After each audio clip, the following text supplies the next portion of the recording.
거룩하다 주 하나님 곧 전능하신 이여 하나님 나라 임하네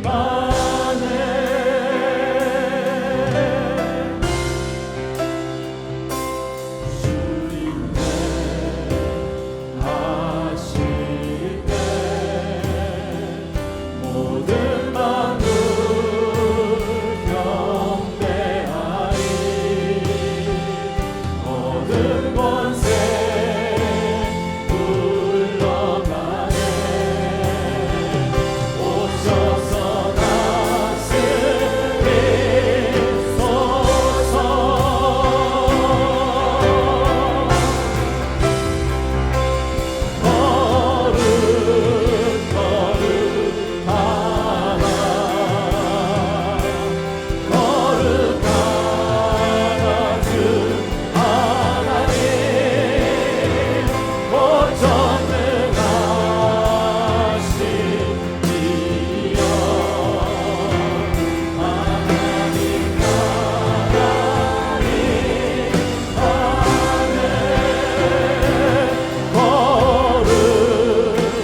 삶의 이유라.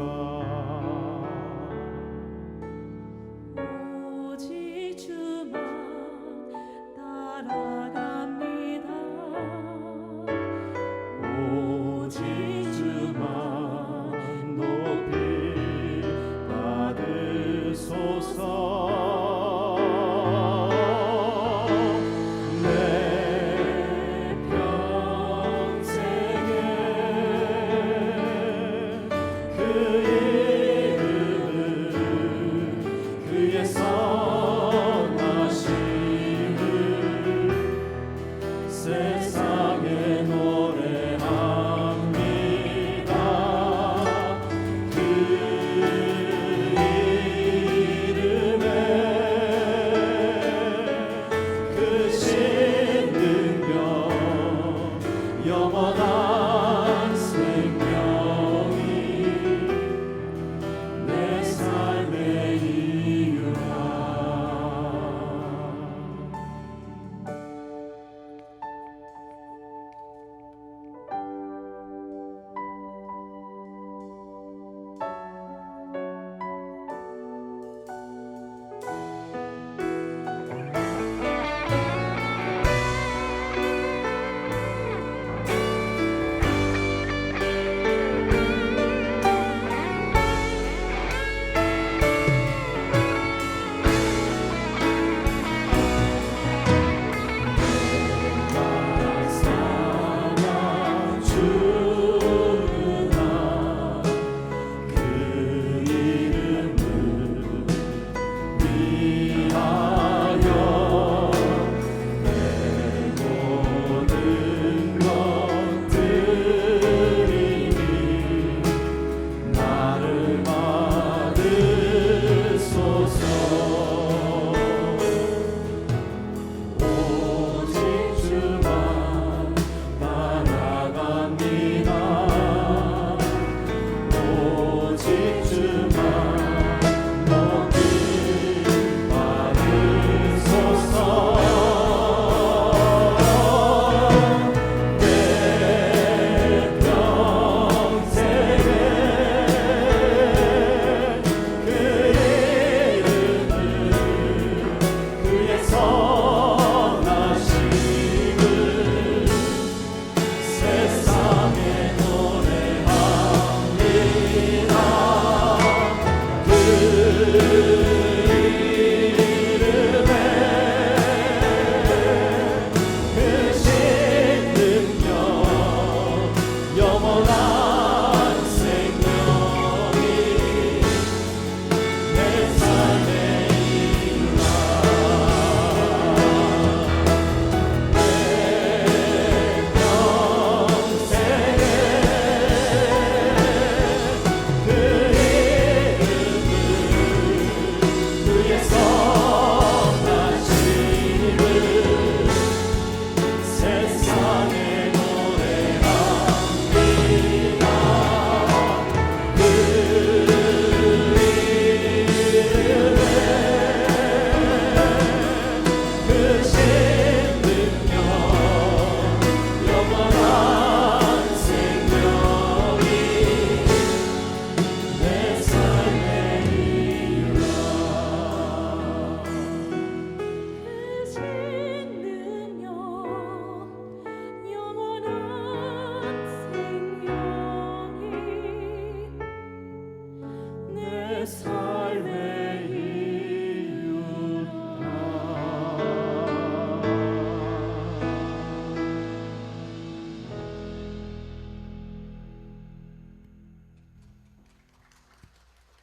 실천적 예배가 필요합니다.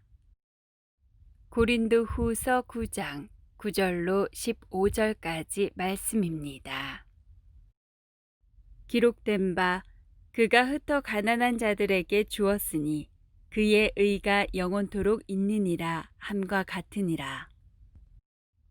심는 자에게 씨와 먹을 양식을 주시는 이가 너희 심은 것을 주사 풍성하게 하시고 너희 의의 열매를 더하게 하시리니 너희가 모든 일에 넉넉하여 너그럽게 연보를 함은 그들이 우리로 말미암아 하나님께 감사하게 하는 것이라. 이 봉사의 직무가 성도들의 부족한 것을 보충할 뿐 아니라 사람들이 하나님께 드리는 많은 감사로 말미암아 넘쳤느니라.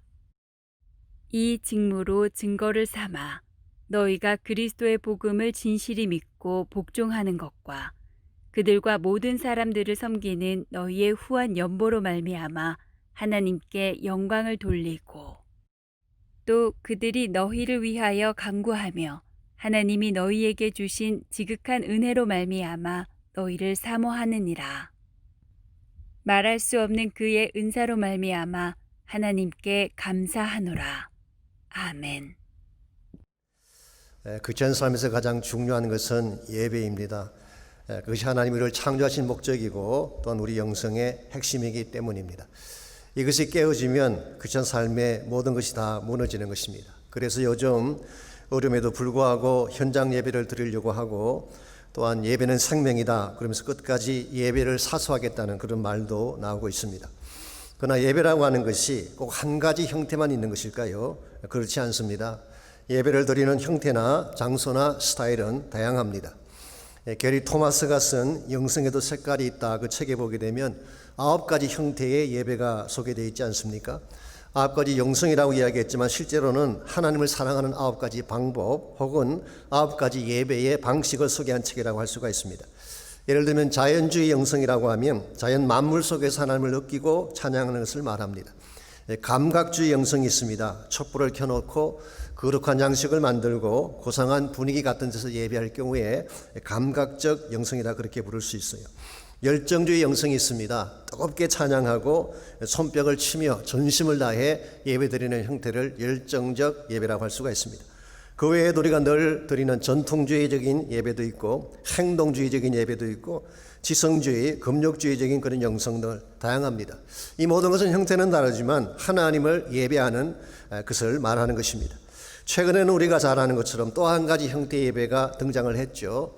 온라인 예배라고 하는 것이 등장했습니다. 직접 대면해서 함께 예배를 드리지 못하지만 가정이나 각 처소에서 화면을 바라보며 드리는 예배를 말합니다. 그래서인지 벌써 한국 서점에 이런 책이 출간되어 나왔습니다. 스마트폰 일상 예배가 되다 그런 제목의 책이에요. 토니 레인키라는 분이 선 책을 번역한 것인데 나는 접속한다, 코로나는 예배한다 이것이 그 책의 키포인트라고 합니다. 이와 같이 예배 형태는 다양합니다. 여러분 가족 어떤 형태로 예배를 드리든 다양하게 예배 드릴 수 있는 형태는 있지만 그럴지라도 예배의 핵심은 한 가지입니다. 예배의 핵심은 하나님이죠. 하나님의 임재 앞에서 그분을 경외하고 찬양하는 것이 예배입니다. 이런 면에서 참된 예배를 드리려고 한다면 반드시 하나님과의 만남, 영적인 교류가 있어야 되는 것입니다. 예배 중에 그분을 만나고 그분의 만지심을 경험하고 그분의 음성을 듣고 또는 우리의 삶을 올려드리며 사랑을 고백하는 이 찬양을 고백하는 것이 있어야지 참된 예배라고 할 수가 있습니다. 그러므로 가정에서 온라인으로 예배를 드리든 현장에 나와서 예배를 드리든 하나님의 임재가 경험되어져야지 참된 차원의 예배다 그렇게 부를 수가 있습니다. 근데 성경이 제시하는 예배가 이와 같이 어떤 장소나 교회당에서만 드리는 예전적 차원의 예배만을 예배라고 말할까요? 아닙니다. 훨씬 더 범위가 넓은 것을 볼 수가 있습니다. 삶의 현장 자체에서 하나님을 경외하는 것을 성경은 예배라고 부르고 있습니다. 하나님을 경외할 뿐만 아니라 사람들을 섬기고 하나님의 뜻을 행하며 사는 것도 성경은 넓은 의미에서 예배라고 규정을 하고 있습니다. 그래서 히브리서 13장 15절과 16절을 보면은 두 가지 종류의 제사를 소개하고 있습니다. 첫 번째는 찬미의 제사라는 것이 나오고 혹은 찬송의 제사, 또 한 가지는 선행과 나눔의 제사가 있습니다. 이 찬미의 제사라고 하는 것이 성전이나 교회당에서 드리는 예전적인 예배를 의미한다고 한다면은 선행과 나눔의 제사는 삶의 현장에서 드리는 실천적 예배를 뜻한다고 할 수가 있습니다. 여러분 생각에 둘 중에 어느 예배가 더 중요할까요? 사실은 둘 다 중요합니다. 더 정확하게 표현하자면 이 둘은 분리할 수가 없는 것입니다. 여러분이 정말 교회당 안에서 바른 예배를 드렸다면 반드시 삶의 현장 속에서 예배 열매가 나타나야 되는 것입니다. 그래야지 우리가 교회 안에 있든 교회 바깥에 있든 어디에 있든지 하나님이 우리 삶을 통해 영광을 받게 되는 것입니다. 사실 오늘날 한국교회가 비난받는 이유 중에 하나가 예배 따로 삶이 다르기 때문에, 이중적인 모습 때문에 혹시 비난받는 것이 아닌지 모르겠어요. 주일 예배 시간에 보면 참 거룩하고 신령해 보이는데 실제 삶 속에서 보게 되면 전혀 딴 모습을 보여줄 때에 과연 하나님이 그분을 통해 영광 받을 수가 있겠어요? 제가 오래전에 신학교에서 공부를 할 때 설교학 교수님이 이런 말씀하신 걸 들은 적이 있습니다. 설교의 결론은 설교자가 내리는 것이 아니다. 성도가 6일간의 삶 속에서 내려야 된다. 이런 말씀하셨어요. 전 귀한 인사이트가 아닐 수 없습니다. 설교라고 하는 것은 주일 1시간을 위한 말씀이 아닙니다. 삶 속에서 실제로 적용하며 살라고 주신 말씀이죠. 이런 면에서 우리가 교회에서 드리는 공적인 예배만을 예배라고 생각해서는 안 되는 것입니다.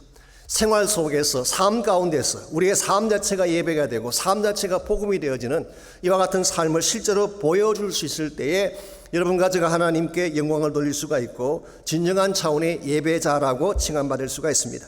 이런 의미에서 우리의 삶이 하나님께 영광된 예배가 되려면 과연 무엇이 필요할까요?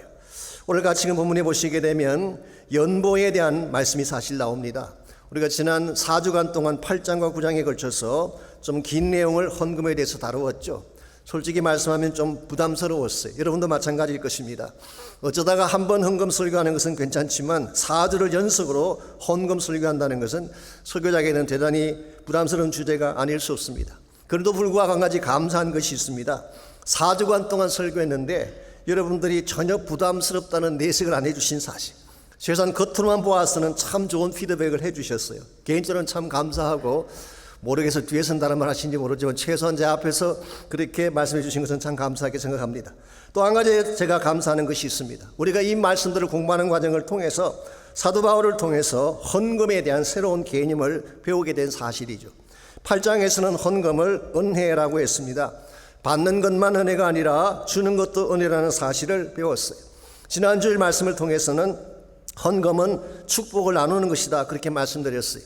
움켜잡는 것만이 축복이 아니라 나누는 것도 축복이라는 사실을 배웠죠. 그런데 오늘 본문의 말씀을 통해서는 또 하나의 새로운 개념이 소개되고 있습니다. 그것은 헌금은 단순히 돈을 내는 사건이 아니라 예배의 사건이라는 사실이에요. 이건 굉장히 중요한 컨셉이 아닐 수가 없습니다.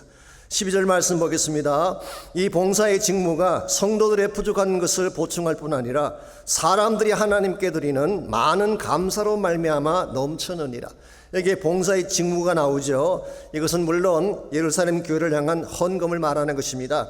지난번 1절 말씀 때도 말씀드렸죠. 성도를 섬기는 일, 오늘 구절에서는 봉사의 직무 같은 내용입니다. 예루살렘 교회가 기근을 당했을 때에 다른 온 교회들이 합쳐서 헌금을 드린 그 사건을 말하는 것이죠. 그런데 이 봉사의 직무, 헌금 사건을 바울은 헬라 말 중에 좀 특별한 단어를 통해 이것을 표현하고 있습니다.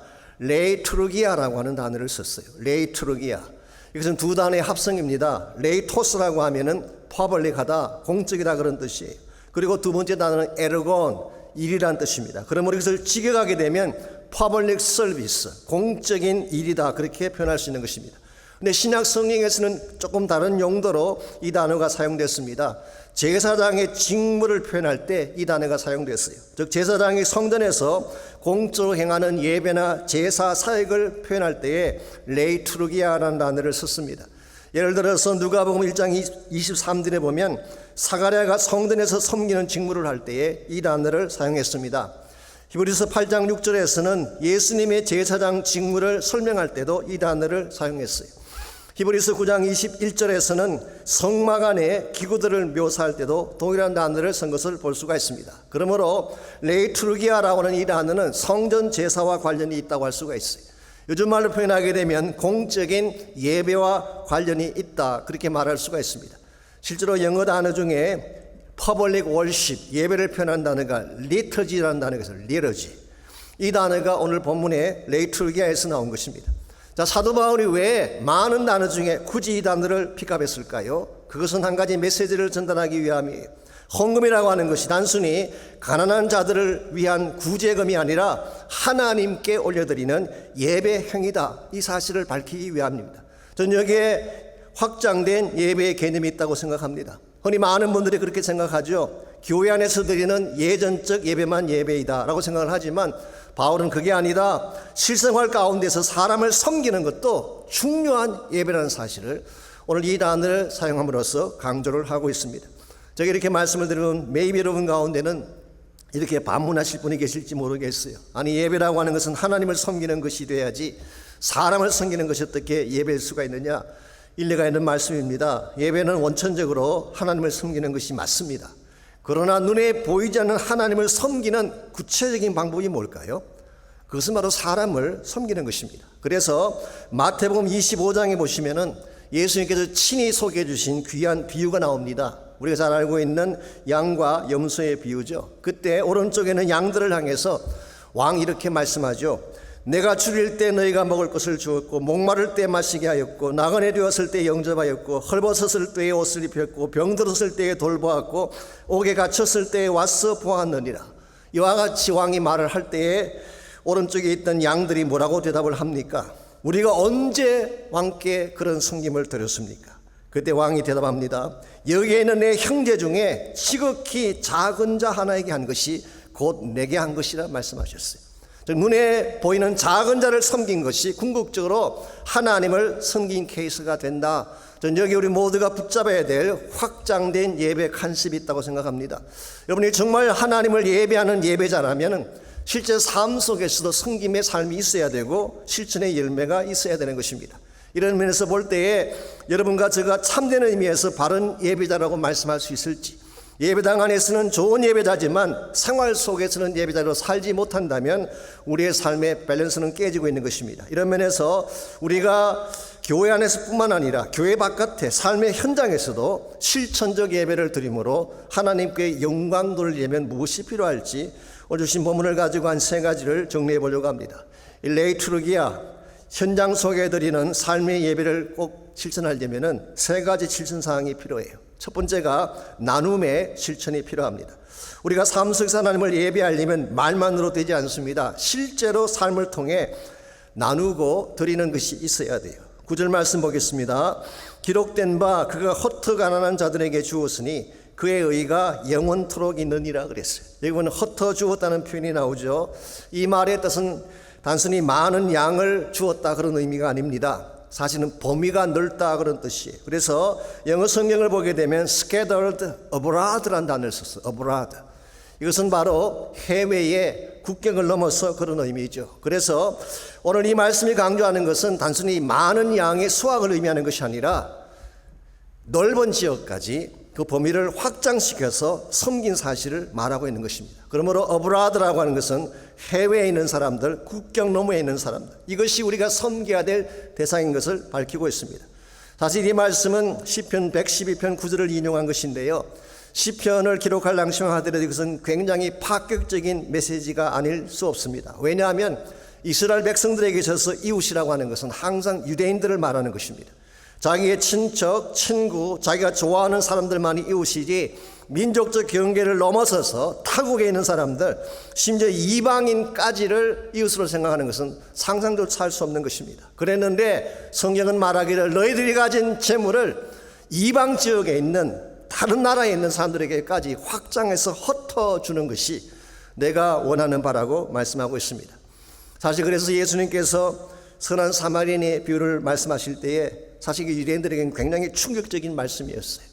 여러분 기억하시겠지만 원래 그 비유의 말씀이 율법사 한 명의 질문으로 시작하지 않습니까? 선생이여 내가 무엇을 하여야 영생을 얻을 수 있습니까? 물었을 때 예수님께서 율법의 근본 정신을 말씀해 주셨어요. 하나님을 사랑하는 것과 이웃을 사랑하면 된다, 그렇게 말씀해 주셨어요. 정답을 말씀하신 거죠. 그랬으면 잘 알겠습니다 선생님, 한 수 배웠습니다 그러고 돌아가야 되는데 율법사가 조금 자존심이 상했는지 자신을 좀 더 과시하기 위해서 한 번 더 질문을 던졌습니다. 그럼 누가 내 이웃입니까? 그때 이 사람이 기대했던 대답은 틀림없이 자기와 같은 유대인이든지 율법을 잘 지키는 경건한 유대인이라는 답을 기대했을 것입니다. 그런데 예수님께서는 뭐라고 하셨어요? 강도 맞는 자가 이웃이다, 빼앗긴 자가 이웃이다 말씀하셨어요. 더구나 그 선한 일의 주인공이 사마리아인이라고 말씀할 때에 이것이 그들에게 준 충격은 굉장히 컸을 가능성이 많습니다. 예수님께서 왜 그 유대인 율법사에게 이런 말씀하셨을까요? 그것은 유대인들이 가지고 있던 전통적인 바운다리를 깨뜨리기 위해서 있어요. 주님께서 이 비유를 다 말씀하신 후에 비유의 마지막 결론을 보시면은 가서 너도 이와 같이 하라. Go and do the same. 너가 말로만 듣지 말고 실제로 너가 하나님을 바로 믿는 자라면, 율법의 핵심을 바로 아는 자라면 이제는 실천해라. 그렇게 말씀하신 것입니다. 여기에 우리 모두를 향하신 예수님의 동일한 도전이 있다고 생각합니다. 크리스천 삶이라고 하는 것은 말하는 것만으로 충분하지 않아요. 말할 뿐 아니라 행할 수 있어야 돼요. 솔직히 말이야 누군들 뭘 하겠습니까? 한국의 정치가들 보십시오. 한국의 정치가들만큼 말 잘하는 사람 없어요. 다 국민을 위한다 그러잖아요. 국민의 복지와 안정을 추구하고 민족의 자유와 번영을 이루기 위해 이 한 몸 바친다 그러고 나오시지 않습니까? 근데 실제 그들의 모습 보면 어때요? 너무나 달라요. 그래서 정치가들에게 식상해하는 분들이 많습니다. 그래서 이제 최근에 제가 들은 이야기 중 이런 이야기가 있습니다. 한 번은 한 여성 당원이 국회의원에게 이런 질문을 던졌어요. 국회의원과 10년 된 남편의 공통점이 뭔지 아느냐고. 모르겠으니까 당신이 말해 보십시오. 여자분이 대답을 이렇게 했습니다.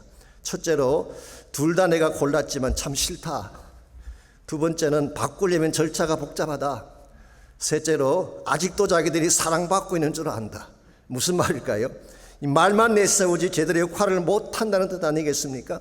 아무리 외형이 그럴듯해도 삶의 내용이 바르게 되지 못하면 사람들에게 인정받을 수가 없는 것입니다. 저는 크리스찬 삶도 마찬가지라고 생각을 합니다. 우리가 아무리 좋은 말씀을 외우고 다니고 축복에 대해서 많은 이야기를 나누어도 우리의 삶에 이것을 뒷받침해 주지 못하면 아무런 설득력이 없는 것입니다. 그러므로 여러분과 제가 진실로 하나님의 자녀답게 생활 가운데서도 바른 실천을 행하기를 원한다면 기꺼이 나눌 수 있어야 돼요. 그런데 실제로 나누는 것이 쉬운 일일까요?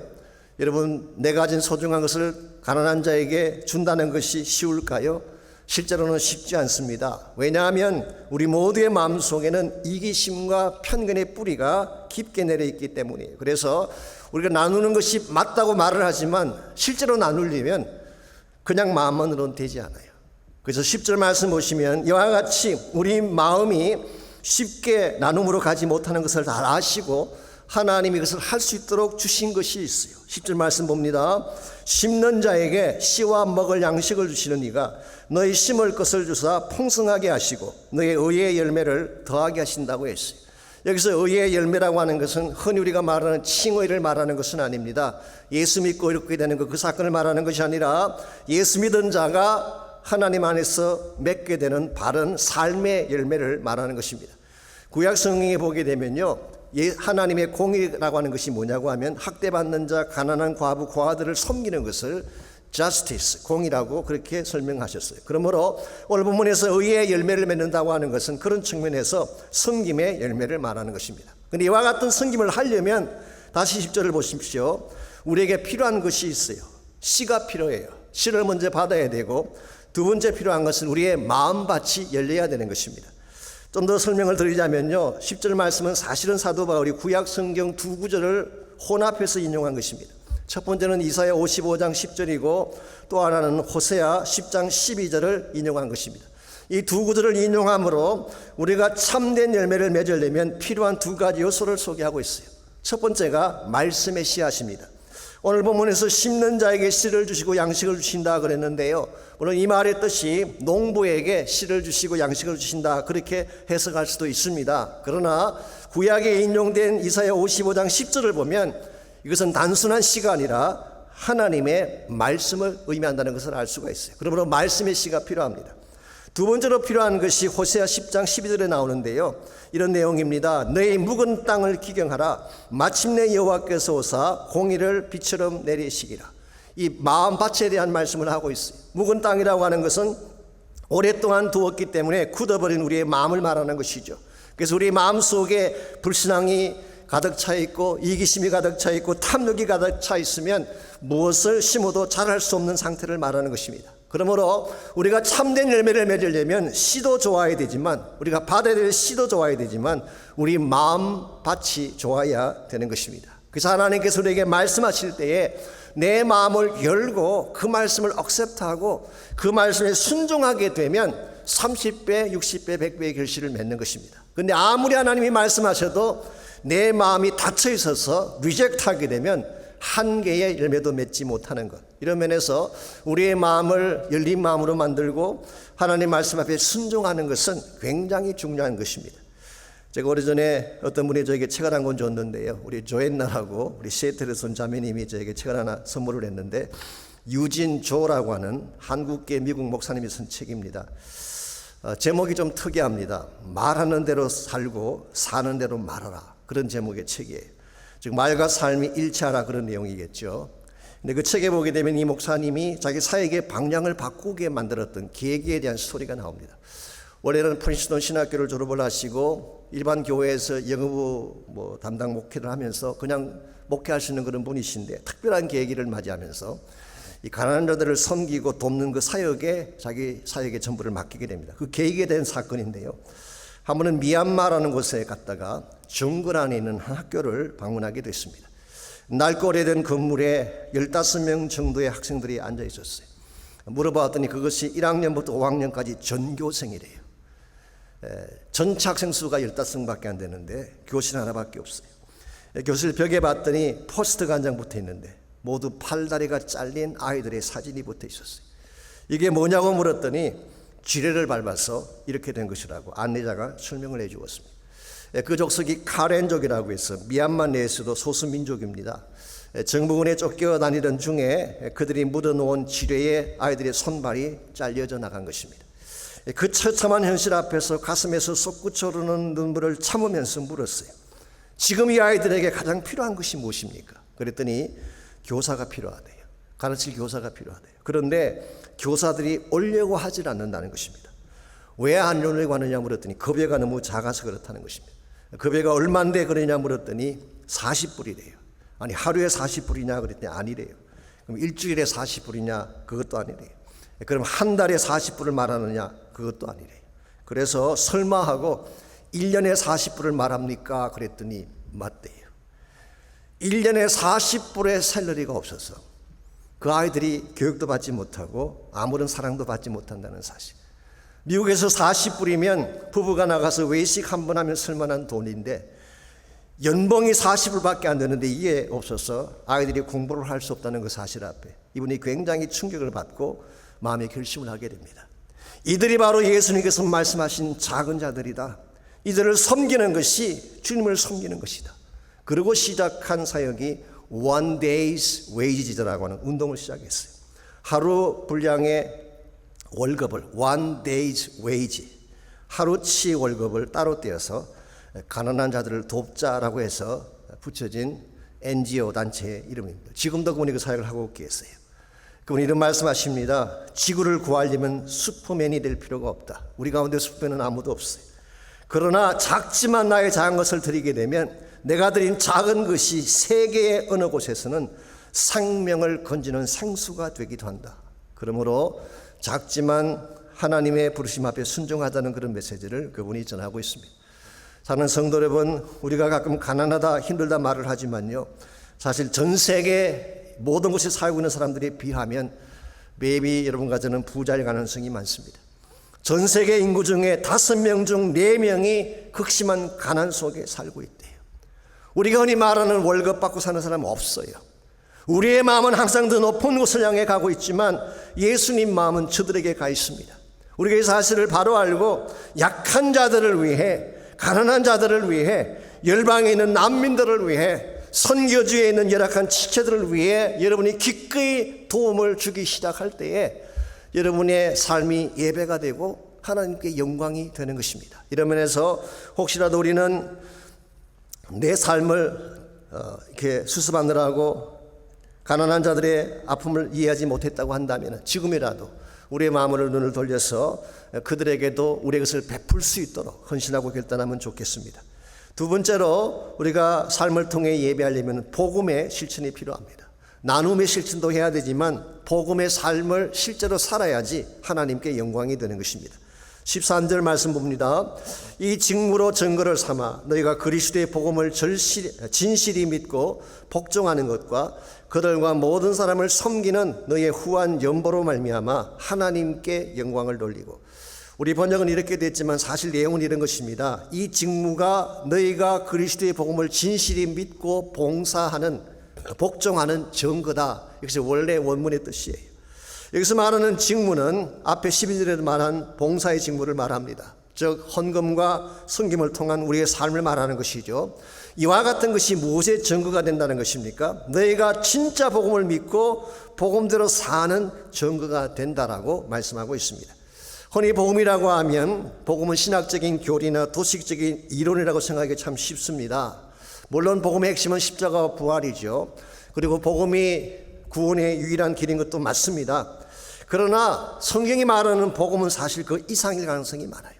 단순히 신학적으로 교리적으로 정리해 놓은 것만이 복음이 아니라 복음에는 하나님의 임재가 있고 능력이 있고 파워가 있어요. 그래서 여러분과 제가 정말 예수의 복음을 나에게 받아들였다면 이제는 복음의 삶을 살아야 된다는 것입니다. 그래서 복음이라고 하는 것은 이론이라기보다는 실제적인 삶이고 복음대로 살 때에 하나님께 영광이 돌려지는 복음 자체가, 복음의 삶 자체가 예배다, 그렇게 말할 수가 있을 것입니다. 오늘날 우리 기독교 위상이 좀 위축되기도 하고 또 복음의 문이 막히는 이유 중에 하나가 복음의 구원은 있는데 복음의 삶이 부족해서 그런 것이 아닌가라는 생각을 하게 됩니다. 사실 복음에 대한 내용들은 줄줄이 외우고 있으면서도 실상 삶을 보게 되면 복음과 전혀 관계없이 사는 사람들을 볼 때가 있죠. 이와 같은 삶을 보고 사람들이 예수께로 달려올 수가 있을까요?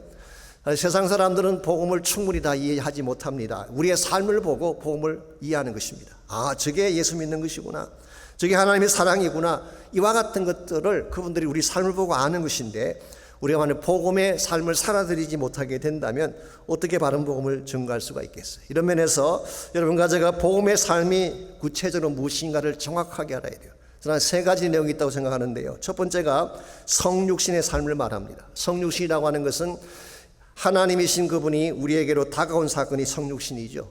예수님의 복음의 시작은 인카네이션, 성육신으로 시작됐어요.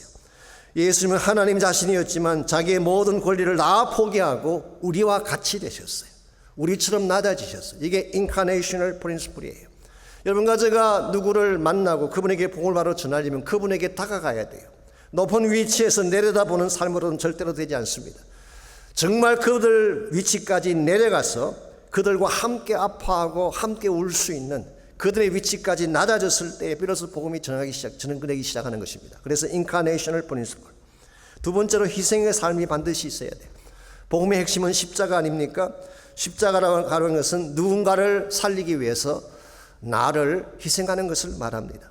희생하지 아니하고 어떻게 복음이 전거되겠어요? 여러분과 저의 삶 가운데 십자가가 없는데 어떻게 복음을 외칠 수가 있냐, 그 말이에요. 마지막 세 번째로 필요한 것이 능력의 삶입니다. 복음의 핵심은 부활의 능력이죠. 복음으로 산다고 하는 것은 내 안에 살아계신 예수 그리스도의 파워로 산다는 뜻이에요.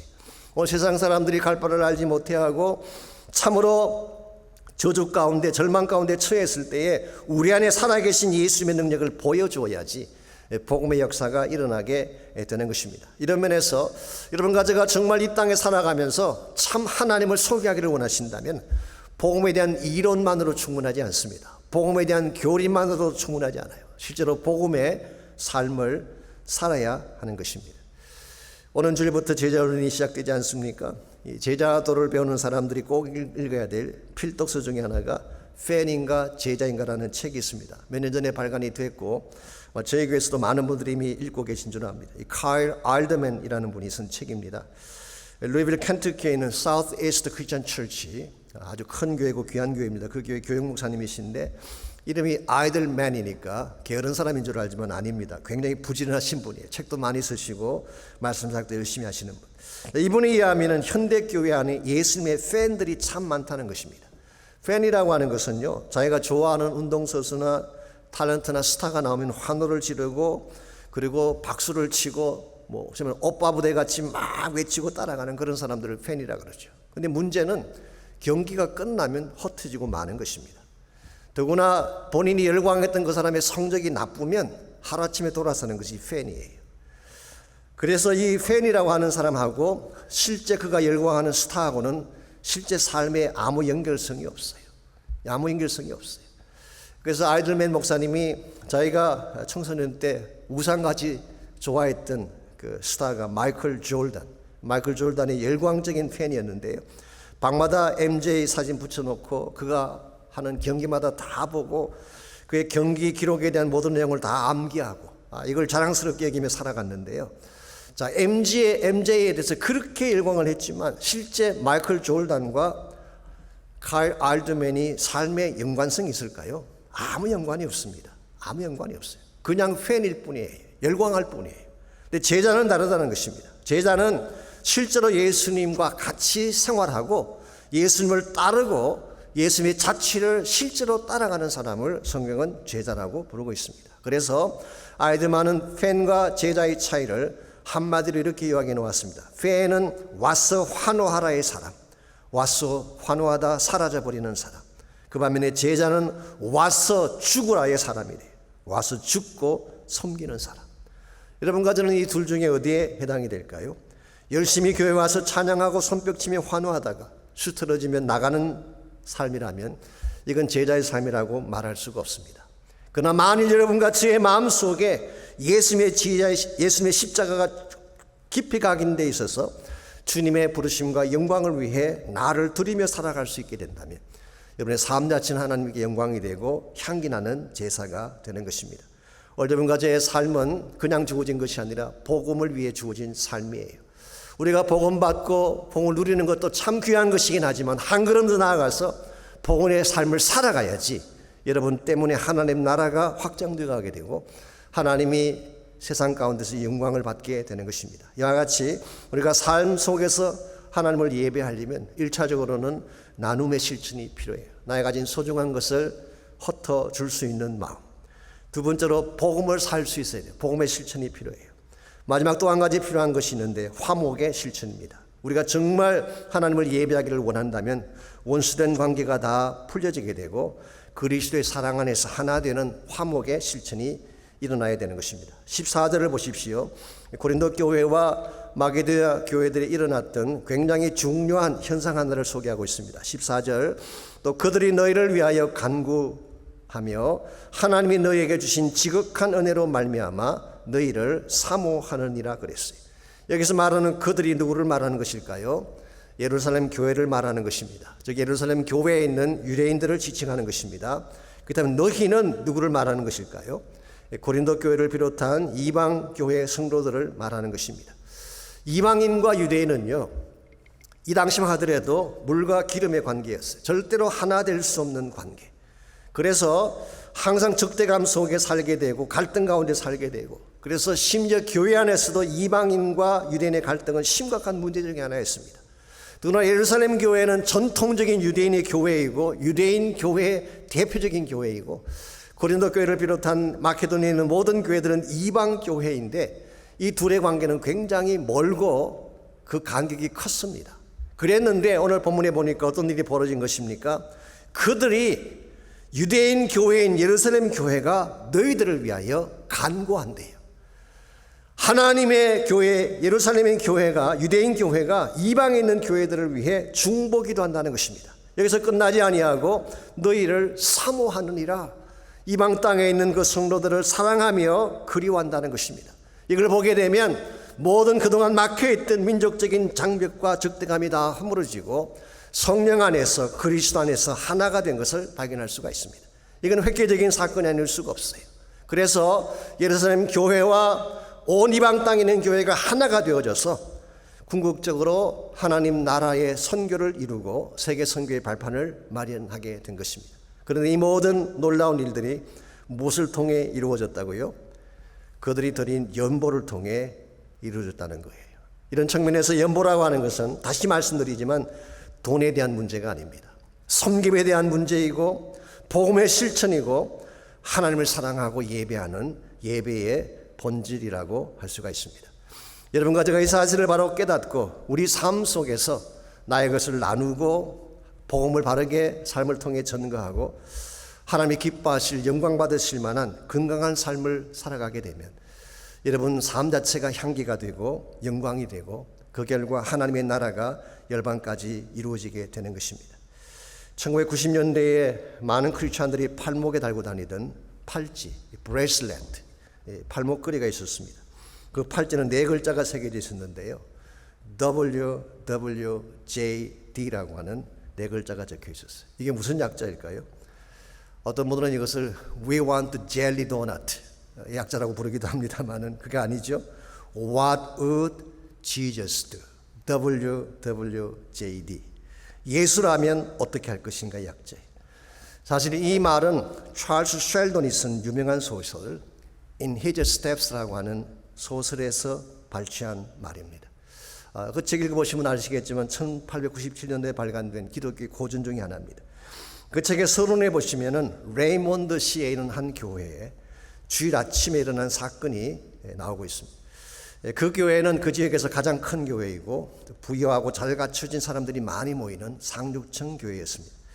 항상 지적인 설교로 감동을 받고 성가대 아름다운 찬양으로 마음을 뿌듯하게 하는 그런 교회였습니다. 그날도 성가대에서 십자가를 내가지고 주를 따라가다 찬양을 함으로써 그게 모이는 많은 회중들에게 감동을 안겨 주었어요. 어느 때와 똑같이 그 목사님이 이제 설교를 마치고 성경책을 덮으려고 하는 순간 교회 맨 뒤쪽에 산 사나이가 걸어 나왔습니다. 옷은 남루하고 머리카락은 흐트러지고 면도를 하지 않아서 수염이 덥수룩한, 아마도 오랫동안 목욕도 못해서 냄새까지 난 것 같습니다. 창백한 얼굴로 비틀거리며 강대상 앞까지 걸어 나온 그 사람이 회중들을 향해 이렇게 말을 했습니다. 저는 원래 인쇄 식자공이었는데 10개월 전에 직장을 잃었습니다. 저희 아내는 넉 달 전에 가난과 질병 속에 신음하다가 세상을 떠났고 저희 하나밖에 없는 어린 딸은 먹을 것이 없어서 할 수 없이 의탁소에 맡기고 말았습니다. 여러분이 말하는 복음이 사실이라면, 오늘 성가대가 불렀던 저 노래가 사실이라면 어떻게 지난 사흘 동안 제가 온 마을을 돌아다니며 도움을 청했지만 한 사람도 저에게 도움을 준 자가 없었습니까? 그리고 그는 마지막 한마디를 남기고 쓰러집니다. 그리고 며칠 뒤에 그는 세상을 떠나게 됩니다. 이 사나이가 마지막 남겼던 말이 무엇일까요? What would Jesus do? 예수라면 어떻게 했을까요? 라는 말이었어요. 그가 남긴 이 마지막 한마디 말이 그 교회를 뒤집어 놓았어요. 그 다음 주일 담임 목사인 맥스웰 목사님은 설교 후에 예수라면 어떻게 할 것인가 이 질문을 가슴에 품고 1년 동안 참 예수의 발자취를 따르기를 원하는 사람들 나오라고 초청을 했어요. 수많은 사람들이 헌신을 했고 예수의 자취를 따르는 운동이 그 도시 각계각층에서 시작이 되면서 결과적으로 가난하고 외면당한 빈민촌의 성김의 역사가 일어나고 나중에 그 운동이 시카고에까지 번져간다고 하는 것이 그 소설이 담고 있는 내용이었습니다. 동일한 질문을 오늘 또 우리 앞에 하나님은 던지고 계세요. What would Jesus do? 예수라면 어떻게 할 것인가? 예수님이 여러분의 가정에 찾아오신다면 What would Jesus do? 예수라면 여러분의 가정을 어떻게 핸들하실까요? 예수님이 여러분의 사업장에 오신다면, 여러분의 직장에 오신다면 그분은 어떻게 하실까요? 아니, 예수님이 지금 이 교회 앞에 오신다면 What would Jesus do? 예수님 어떻게 하실까요? 저는 오늘 설교를 마치면서 여러분에게 결론을 짓지 않고 마지막 질문을 던짐으로 오늘 설교를 마치려고 합니다. 내일부터 시작되는 6일간의 삶의 현장 속에 이 질문을 던지면서 한 주간을 달려가시기 바랍니다. What would Jesus do?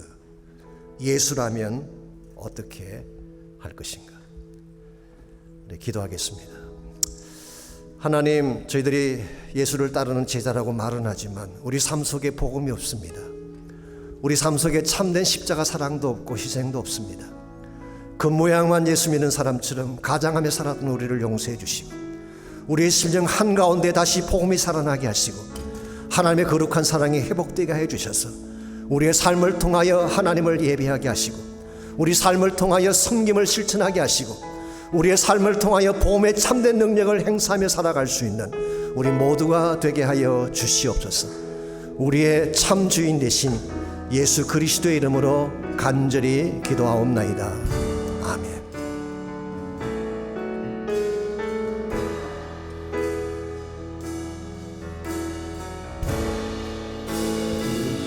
곳에서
주로 보내 내 몸을 감싸며 주어진 운명 하나 만족감을 느끼네 신 곳에서 나는 예배하네 어떤 상황에도 나는 예배하네 신 곳에서 나는 예배하네 어떤 상황에도 나는 예배하네.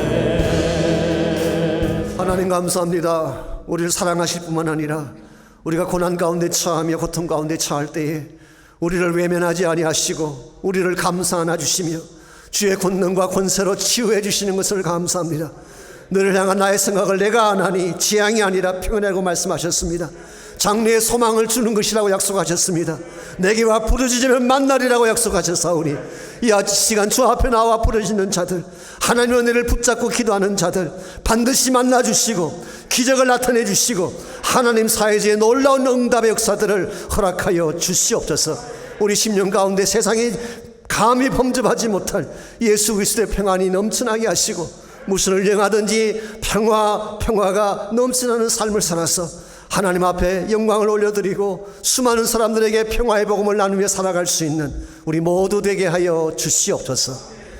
이제는 우리 구주 예수 그리스도의 은혜와 하나님 아버지의 무한하신 사랑과 성령님의 충만한 임재하심이 이 시간 주 앞에 나와 주님을 예배하고 돌아가는 모든 사랑하는 주의 백성 한 분 한 분에게, 또한 각 가정에서 인터넷을 통해 또 하나님을 예배하는 온라인 예배를 드리는 모든 주의 종들 가정과 삶의 터전 위에 이제로부터 항상 함께 해주시기를 살아계신 예수님의 이름으로 간절히 축원하옵나이다.